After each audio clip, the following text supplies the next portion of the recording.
तिथंच गेला पाहिजे. मी तर म्हणतो ना महाराज, जसं मोबाईलला बॅटरी किती टक्के आहे अशी त्याची टक्केवारी बाजूला दिसते, तसं 2 जणांच्या कपाळावर टक्केवारी दिसली पाहिजे की यांच्याविषयी भाव किती आहे. ते 2 जण कोणते सांगतो तुम्हाला. पहिला जन्माला आलेला मुलगा आणि दुसरा कीर्तनकार, कीर्तनाला आलेला. विठ्ठल विठ्ठल.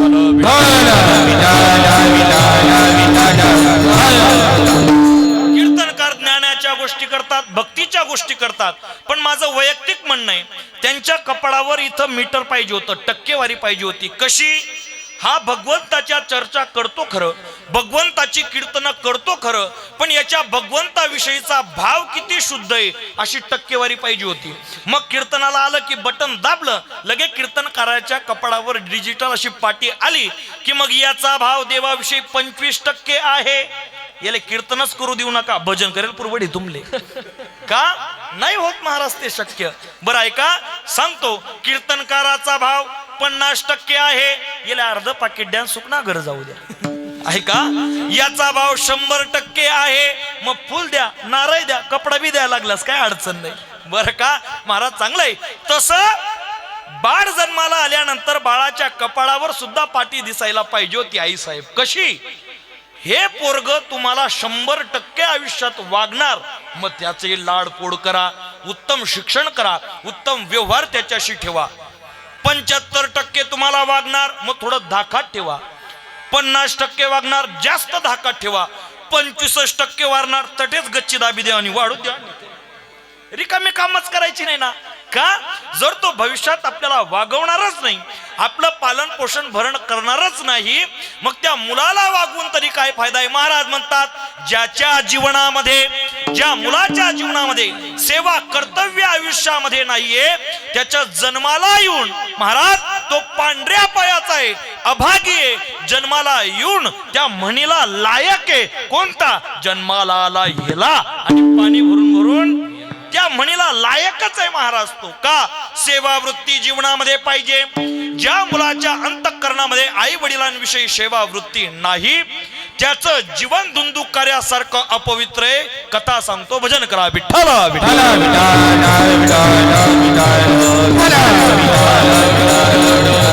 भागवतामध्ये एक गोड भाव येतो, सेवाधारी वृत्ती आयुष्यात असावी, नसेल तर त्याचं जीवन नरकासारखं आहे महाराज. ऐका, आत्मदेव नावाचा एक ब्राह्मण होता. त्या ब्राह्मणाच्या दाराशी असलेल्या फुलझाडांना फुल नाही. गाय दाराशी बांधलेली आहे, पण तिला अजून वासरू नाही. फळझाड अंगणात आहेत, पण त्याला अजून फळ आलं नाही. आणि त्या आत्मदेवाला सुद्धा पोटी संतान नाही महाराज. असं त्याचं जीवन विध्वंसक स्थितीने चाललेलं होतं. आणि शास्त्र असं वर्णन करतं, आई साहेब ऐका, पुत्रहीनस्य मे राज्यम सर्व दुःखाय कल्पते. जर जगामध्ये माणसाजवळ सर्व प्रकारची सुख असली, पण जर संतती नावाचं सुख नसेल, तर जीवनातली सर्व सुख ही दुःखाला कारणीभूत होत असतात. म्हणून लोक संततीचा अट्टहास करतात. काय नाही करत हो संतती प्राप्तीसाठी, काय नाही करत सांगतो तुम्हाला. नाही त्या डॉक्टरांकडे जातात, डॉक्टर हातबल झाले, नाही त्या बाबांकडे जातात, नाही त्या वैद्यांकडे जातात, नाही त्या गोळ्या घेतात, नाही तो प्रकार करतात. जीवनामध्ये संतती प्राप्त व्हावी याच्यासाठी रात्रंदिवस अट्टहास करत असतात.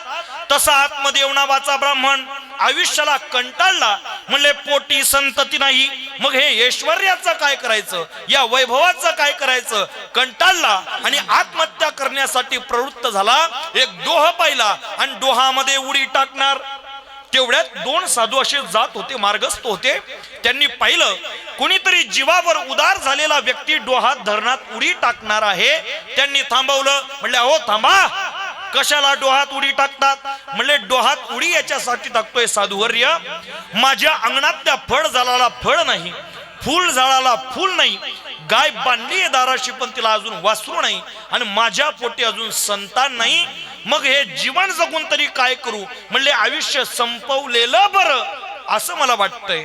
महाराज म्हटले थांब, सज्जन ग्रस्त दिसतोय, जीवन संपवू नको. आयुष्यामध्ये कोणत्याही संकटाला आत्महत्या हा पर्याय नसतो महाराज, अजिबात नसतो. लोक आता छोट्या छोट्या कारणांवरून आत्महत्या करायला लागलेत. बायको बोलली कर आत्महत्या, आई वडील बोलले कर आत्महत्या.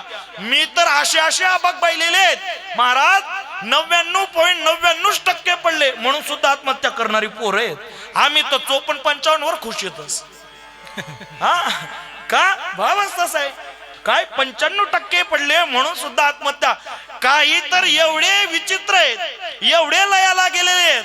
तिने जर सांगितलं आजपासून तुझा आणि माझा संबंध नाही, तरी आत्महत्या करणारी पोरं आहेत महाराज. हा तिच्यासाठी स्वप्न सजवतो. हा तिला सांगतो प्रियसी ऐक, मी तुझ्यावर एवढा प्रेम करतो, एवढा प्रेम करतो, तू जर आकाशातले चंद्र सूर्य तारे मागशील तरी हा प्रियकर तुझा द्यायला तयार आहे. पण त्याला कोण सांगी बुवा, त्यांना चड्डीना बक्कल तुट जायले असं का. एवढा स्नेह असतो. कुठेही लोक आता जीवाला उदार झालेली आहेत महाराज. व्यवहारामध्ये शुल्लक करण्यासाठी, जीवाला उदार होण्यासाठी मार्क्स कमी पडले म्हणून उदार व्हायचं जीवाशी, आई वडील बोललेत म्हणून जीवावर व्हायचं उदाशी, बायको बोलली म्हणून जीवावर उदार व्हायचं, किंवा प्रियसी बोलली म्हणून जीवावर उदार व्हायचं. फक्त त्यांच्यासाठी हे अस्तित्वात्मक जीवन नाहीये महाराज. मग एखाद्या तरुणाला प्रेमात अपयश झालं असेल तर त्याने देश सेवा करावी, आई वडिलांची सेवा करावी.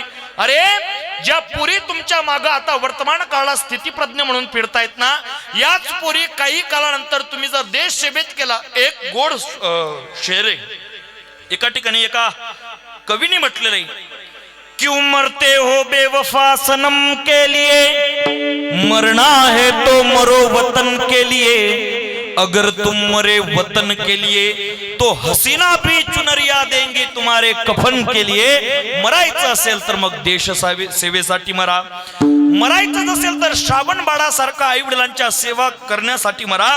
क्षुल्लक कारणासाठी जीवनामध्ये देहत्याग. आत्मदेव नावाचा ब्राह्मण आत्महत्या करण्यासाठी निघाला. साधूंनी थांबवलं, थांबा आत्महत्या करू नका, मग हे फळ मी तुम्हाला देतोय. म्हणे मग हे फळ घरी न्या आणि घरी गेल्यानंतर हे फळ आपल्या पत्नीला खाऊ घाला. 9 महिने 9 दिवसाने तुम्हाला उत्तम बाळ जन्माला येईल. आनंद झाला महाराज. धावतच घरी गेला. त्याची धुंदुली नावाची पत्नी होती, तिला आवाज दिला, अगं ए धुंदुली ये बाहेर, बघ मी काय आणलंय. आता धुंदुली बाहेर आली आणि बाहेर आल्यानंतर धुंदुली म्हणते का हो काय आणलं. म्हणले हे बघ फळ. म्हणले फळाला काय आपल्या घरात कमी आहे का. म्हणले वेडी हे साधं फळ नाहीये. मग आपल्याला पुत्र नाही म्हणून मी जीवनाला उबगलेलो होतो, आत्महत्या करण्यासाठी निघालो, तर एका साधूंनी हे फळ मला दिलेलं आहे. ते साधू म्हणतात पत्नीला खाऊ घाल, गोड बाळ होईल तुम्हाला. म्हणले हे फळ खा, मी येतो थोड्या कामाने. आता पत्नीने फळ हातात घेतलं आणि विचार करू लागले, जर मी हे फळ खाल्लं तर मी गरोदर राहील. गरोदर अवस्थेमध्ये मला पटकन चालता येणार नाही, पटकन धावता येणार नाही, पटकन उठता बसता येणार नाही. भागवत वर्णन करतं अशा अवस्थेत जर जोराचं वारं झालं, जर जोराचं वादळ झालं, जर घरात चोरच आले, जर अपव्ययच झाला, तर म्हणले मी धावायचं कसं, उठायचं कसं, बसायचं कसं, पळायचं कसं, जायचं कुठं. म्हणले हे गर्भवासाचं दुःख आपल्याला नकोय. तिने फळ घेतलं आणि अंगणातल्या गाईला खाऊ घातलं. आणि मग नवरा बाहेरून आला आणि नवरा विचारतोय धुंदुली फळ खाल्लं. ती म्हणले खाल्लं फळ, काही अडचण नाही. आता त्या फळाचा परिणाम पाहूयात. काही दिवसभर तिला आले, पती समोर धुंदुली सोंग करायला लागली. म्हणले मी गरोदर आहे असं सोंग तिने केलं. असं सोंग केल्या म्हटल्याबरोबर 9 दिवस 9 महिने पूर्ण होण्यात आले. आणि पूर्ण होण्यात आल्यानंतर ती सहज एक दिवशी पतीजवळ गेली आणि गेल्यानंतर सांगायला लागली, म्हणे दखा ऐका. म्हणे काय.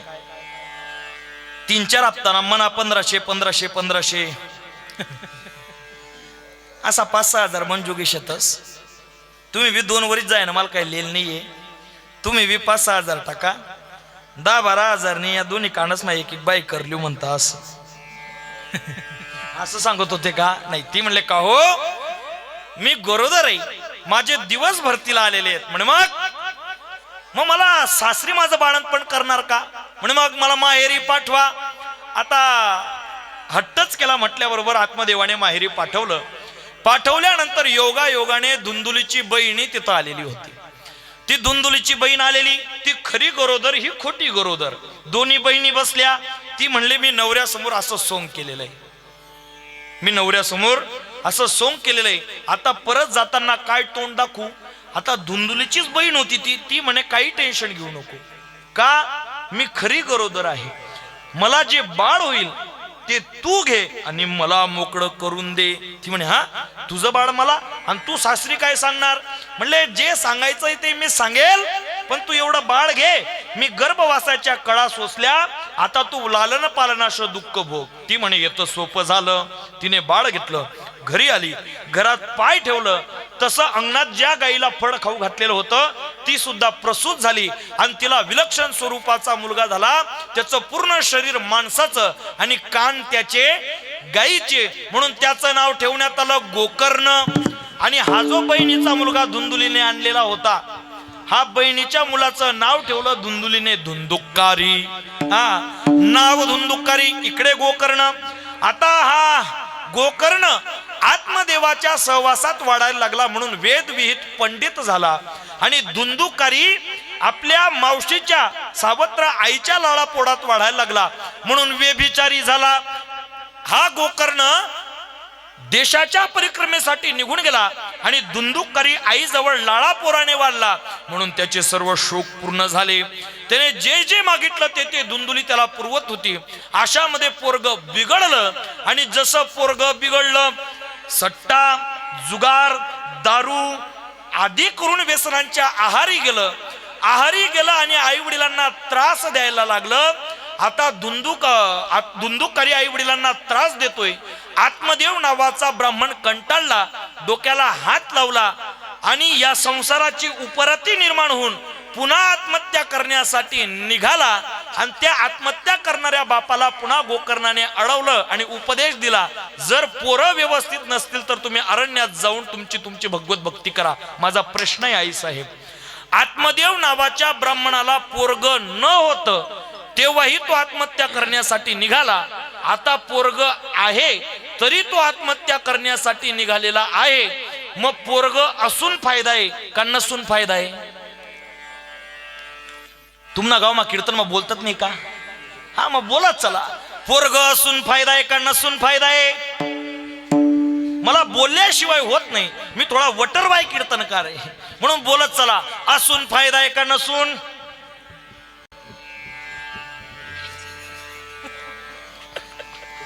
असं बी नाही, असं बी नाही, काहीच नाही. बरं आहे का? नसून तर काही फायदाच नाही. शास्त्र सांगतं पुत्रहीनस्य मे राज्यम, काही फायदा नाही. असून फायदा आहे, पण मग कशी असली पाहिजे यावर फायदा डिपेंड आहे. महाराज म्हणतात कुडी कन्या पुत्र हे मोठी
या दाता या शूर, नहीं तो जननी बांज भली, काही गमावे अपना नूर. प्रल्हादाकडे जेव्हा भगवान परमात्मा बटू बनून आले, 3 पावलं पृथ्वी मागितली. एका पावलात पूर्ण पृथ्वी काबीज केली, दुसऱ्या पावलात ब्रह्मांड पाताळ लोक काबीज केलं, आणि मग म्हणतायत आता सांग तिसरा पाय कुठं ठेवू. आता सांगितलं म्हणले, बडीने सांगितलं माझ्या डोक्यावर शिरावर ठेवा. प्रल्हादाचा पुत्र बडी शिरावर ठेवा, शिरावर ठेवा म्हटल्याबरोबर पाय शिरावर ठेवा आणि बडी पाताळात घातला. हे दृश्य पाहिलं बळीराजाच्या आईने, आणि बळीराजाची आई म्हणते, भले हुई सती नहीं गई बिरोचन के साथ, ऐसा पुत्र पैदा किया की प्रभू पसारे हात. म्हणून जीवनामध्ये सेवाधारी पोरं जीवनामध्ये आवश्यक आहेत. किती सेवाधारी जीवनामध्ये पोरं आवश्यक आहेत सांगतो तुम्हाला महाराज, ऐका. कैकईच्या डोक्यात मंत्रेनं भूत घातलं, उद्या राम राजा होणार कौशल्याचा, आणि तुझा भरत हा दास राहणार. मग म्हणले तुझ्या भरताला राजा व्हायला पाहिजे आणि राम हा दास झाला पाहिजे. मग काय करू, एक काम कर, स्वर्गामध्ये दशरथ राजा आणि तुम्ही युद्धासाठी गेले असताना स्वर्ग राजांनी दशरथ राजांनी तुम्हाला 2 वर देऊ इच्छिले होते म्हणे. बर, मग ते 2 वर आता माग म्हणे. पण मागू तरी काय, पहिलं माग भरताला गादी, बर, दुसरं माग रामाला 14 वर्षाचा वनवास. आता असं म्हटल्याबरोबर कैकई रुसली, आणि रुसल्यानंतर दशरथजी आले आणि विचारतायत, राणी का रुसल्या. म्हणले रुसण्यासारखं केलंय तुम्ही. म्हणे काय केलंय. म्हणे रामाचा राज्याभिषेक होतोय, सगळ्यांना काही ना काही देतायत, मला सुद्धा काहीतरी दिलं पाहिजे. मग दशरथ राजा म्हणतोय, कैकई राम उद्या सकाळी चक्रवर्ती सम्राट होणार, रात्रभर हा दशरथ चक्रवर्ती सम्राट आहे, काय मागायचंय मागून घे. कैकई म्हणले तुम्ही मला स्वर्गात दिलेले 2 वर मला आता मागायचे. म्हणे माग कोणते वर. पहिला वर काय, भरताला राजगादी. शंका वाटली दशरथ राजांना, पण म्हणले ठीक आहे दिली. आणि दुसरं मागते रामाला 14 वर्षाचा वनवास. दशरथ राजा म्हणतोय, कैकई मी अजून रात्रभर चक्रवर्ती सम्राट आहे, जर तू आकाशातले चंद्र सूर्य तारे मागशील तरी हा दशरथ द्यायला समर्थ आहे, पण रामाला 14 वर्षाचा वनवास देऊ नको, ते शक्य नाही. अशा स्थितीमध्ये कैकई म्हणे घेणार कैकई तर हेच घेणार, दुसरं घेणार नाही. आणि तुम्हालाही द्यायचं असेल तर हेच द्यावं लागेल, नाहीतर तुमच्या कुळाची ब्रिदावडी पोसून टाका. कोणती. रघुकुलरी सदाचरी आई, प्राण जाई पर वचन न जाई. ते म्हणे तसं होणार नाही. मग द्या दोन्हीवर. नाविलाज झाला आणि प्रभू रामचंद्रांना बोलवणं केलं. प्रभू रामचंद्र आले आणि आल्यानंतर विचारतायत, आई साहेब पिताश्री काय मला आज्ञा. म्हणे ऐका तुमची आज्ञा. म्हणे काय. 14 वर्ष वनवास भोगायचा आहे. प्रभू रामचंद्र म्हटले जर माझ्या आई वडिलांची इच्छा असेल तर हा राम 14 वर्ष काय 1400 वर्ष वनवास भोगायला तयार आहे. एखाद्या वेड्या कीर्तनकाराने तुम्हाला सांगितलं, एखाद्या सिरियल मध्ये पाहिलं, एखाद्या ग्रंथात ऐकलं का तुम्ही की प्रभू रामचंद्रांनी प्रतिप्रश्न केला, माझा गुन्हा काय आणि मला का म्हणून वनवासाला पाठवतात, असं ऐकलं. मावशी ऐकले अजूनपर्यंत नाही ऐकले ना, एक काम करा, कीर्तन सर नका, घर जावा, नंतर तुमले जितला पोरं होतील तिथला बठा बलायल्या आणि बलायसन तेसले सांगा, जा बेटा मी कमाल स्टेटमेंट तुला कवडी भेटावणे. त्या काय करतील हा मी सांगस काय करतील. पहिले घर मग कडी लायली तीन वा, मग मागणी खोली माझा तीन कोटे जेडे बैतन ठेल रस्ता ठीक, मग तठुंगा एकदा तिपारनं लिथीन, मग एक तर तुमले निया करले तीन, नाही तर माले पिव्या कराले तीन. का ब हाऊ बुवानीच रातले दल्लीन डोका मा भूत घालेले जाणू. महाराज म्हणतात या गोष्टी ऐकायच्या, आचरणाने करायच्या नाही, नाही तर जी अर्धी चतकोर भेट राहिली ती बी बंद पडी जाई. मग ते राम झाले. आता ऐसे कोणी होणे नाही, आता ऐसे कोणी होणे नाही, आता ऐसे कोणी होणे नाही,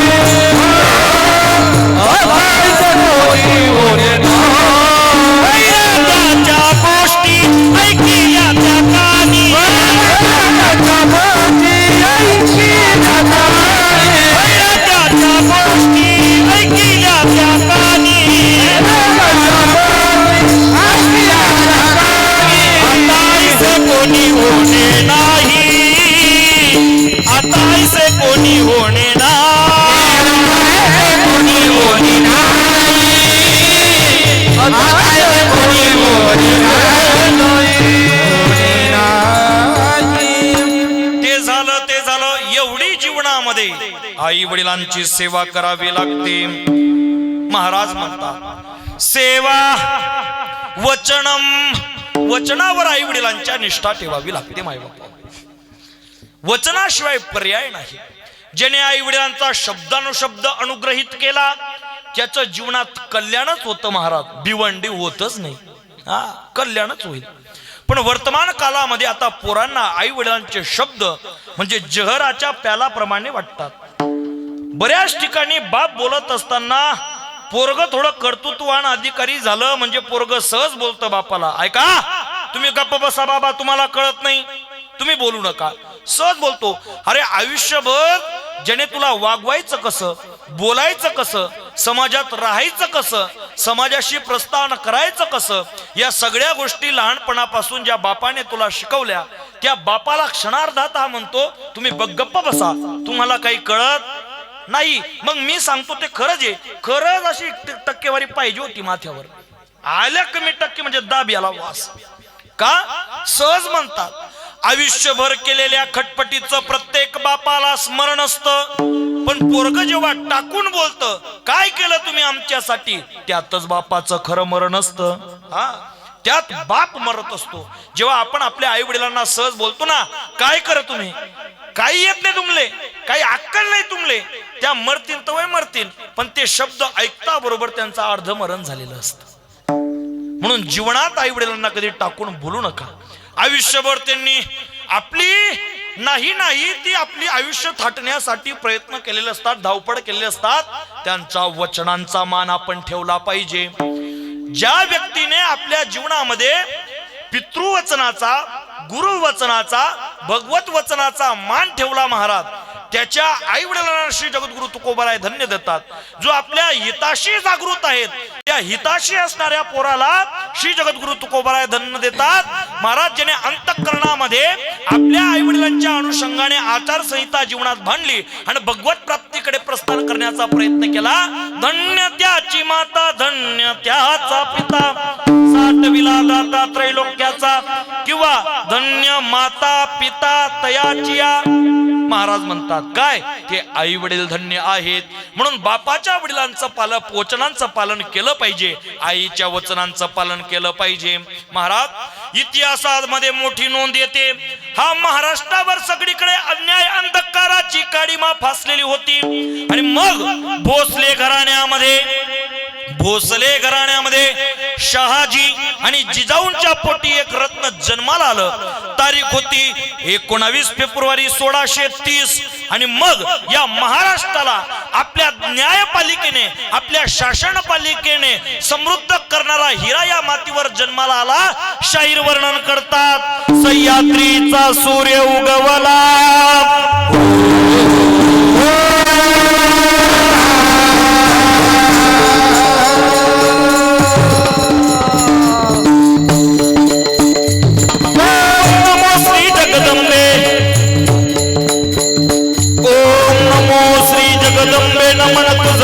करुण प्रारंभे पावन तापतून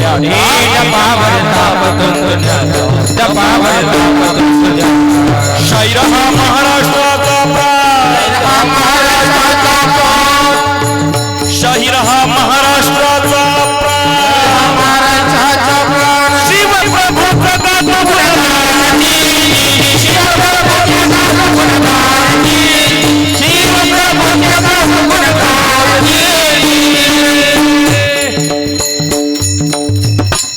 राजे जरी एवढ्या उंचीवर असतील महाराज की प्रत्येक घरामध्ये राजांचा फोटो, प्रत्येक हृदयामध्ये राजांची जागा एवढ्या उंचीवर असतील, तर त्यांनी आईचा शब्द ओळखला. कोणता? हे स्वराज्य व्हावे हे तो श्रींची इच्छा.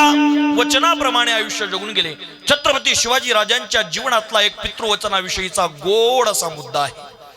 शिवाजी महाराज 5-6 वर्षाचे होते. शहाजी महाराजांची बरेच दिवस शिवनेरीवर फेरी नव्हती. वर्ष 6 महिने झालेले होते. बाळ शिवाजी आपल्या आईला विचारायचे, आई साहेब बाबा कधी येतील हो? आई साहेब सांगायचे, तुमचे वडील धर्माचं कार्य करतायत, प्रजेच्या पोषणासाठी रात्रंदिवस युद्धांवर स्वार होत आहेत, येतील बाळा, थोडा धीर धर. एक दिवशी अचानक एक सैनिक आला आणि गोड बातमी दिली, आऊसाहेब, बाळासाहेब, तुमचे पिताश्री काही काळाने गळावर येणार आहेत. आनंद झाला महाराज शिवाजी महाराजांना.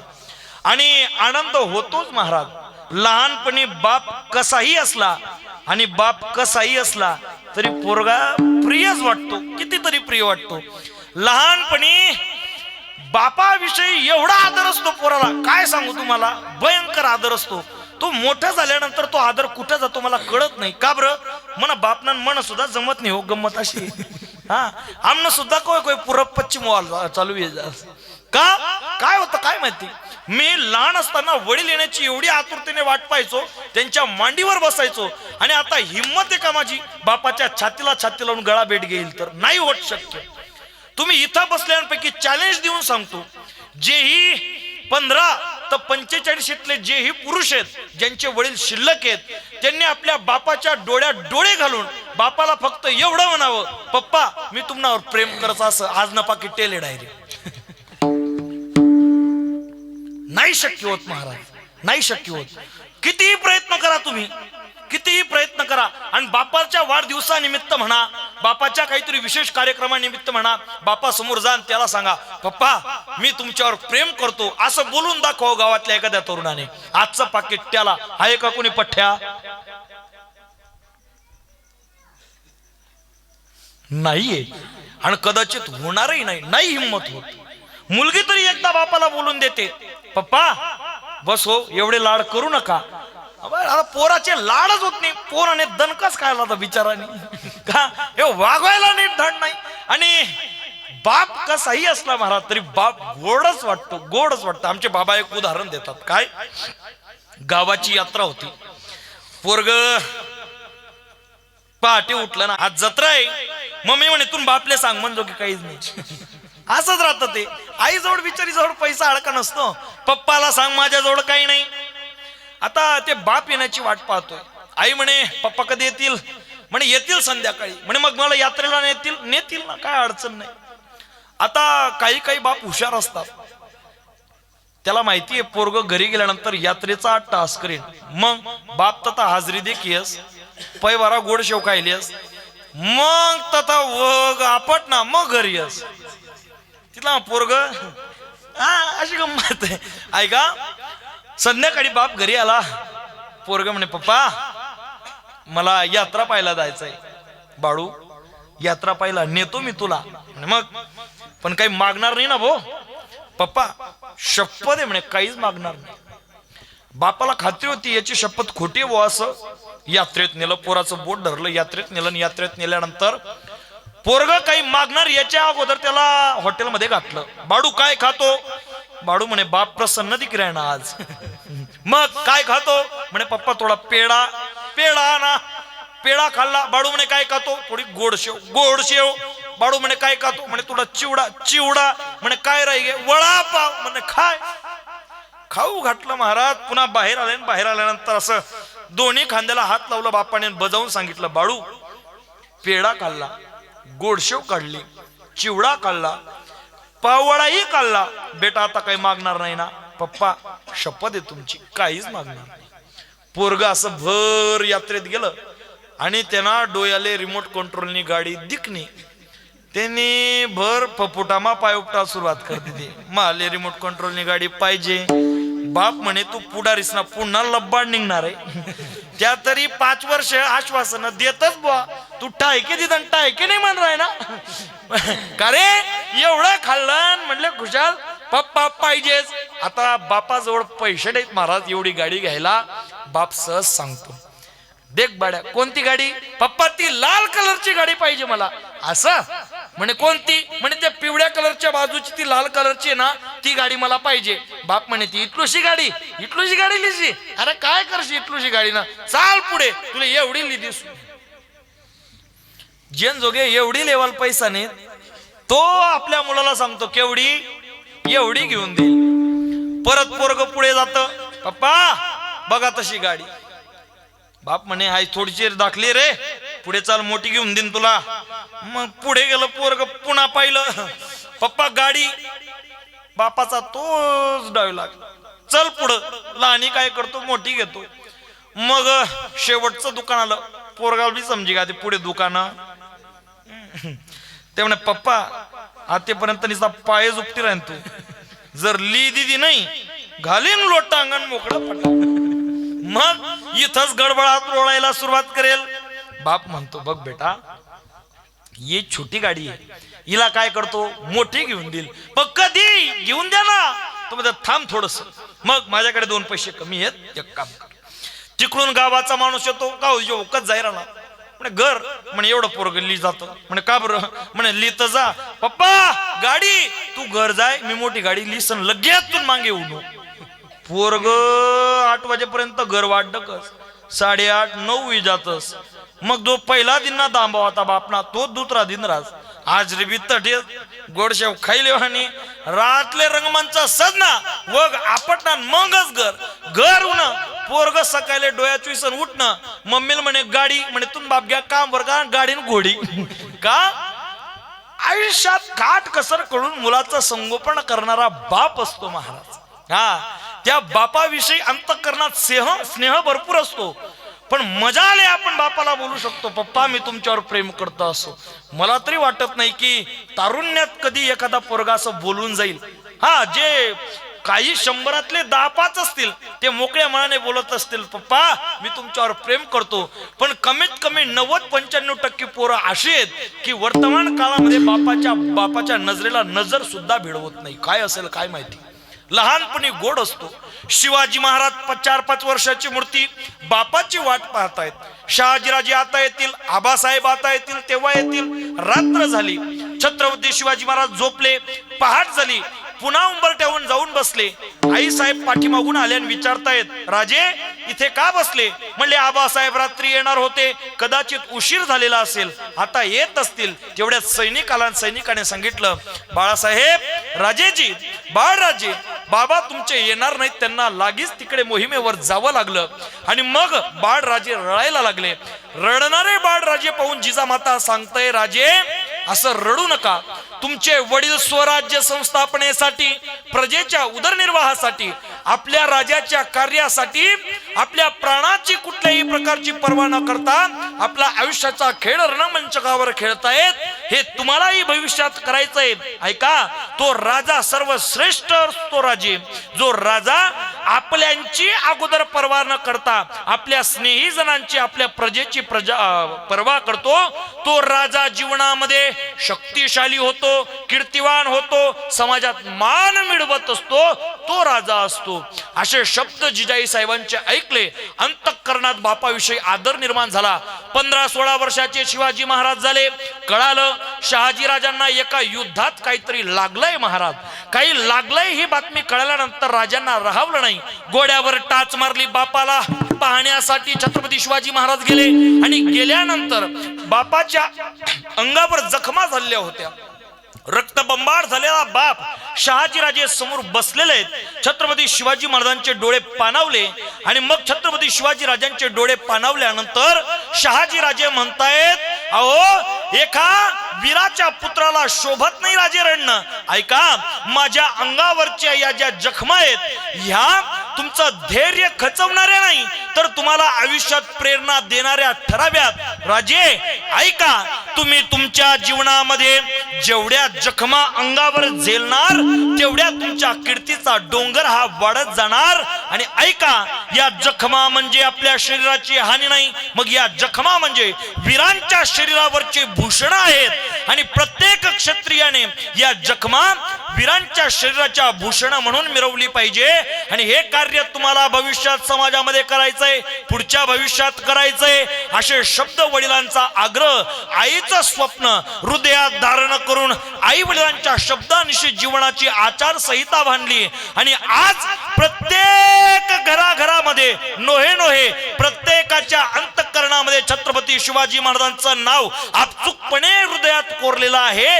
ही पुण्याई आई वडिलांच्या शब्दाची आहे, आई वडिलांच्या वचनाची आहे. आपणही आई वडिलांचे वचन जर अंतःकरणामध्ये धारण केले तर निश्चितच आपल्याही जीवनाचं कल्याण झाल्याशिवाय राहणार नाही. महाराज म्हणतात, स्वामी काज गुरु भक्ती, स्वामी काज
Jab